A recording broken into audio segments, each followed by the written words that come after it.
Hi guys, if your car engine speed increases, let's say you have reduced the revs to a minimum and are driving at a low speed, and the engine revs began to rise at the same time, and you have to hold the brake pedal to slow down the car.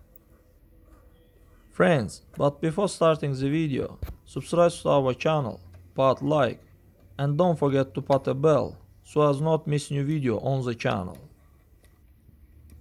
Then, one of the reasons is when there's a jam in the gas mechanism.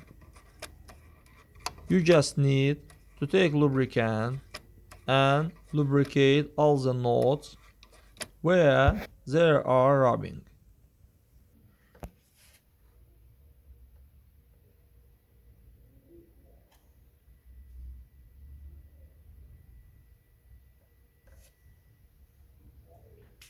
That's all guys, subscribe to our channel, put like, and don't forget to put a bell so as not miss new video on the channel.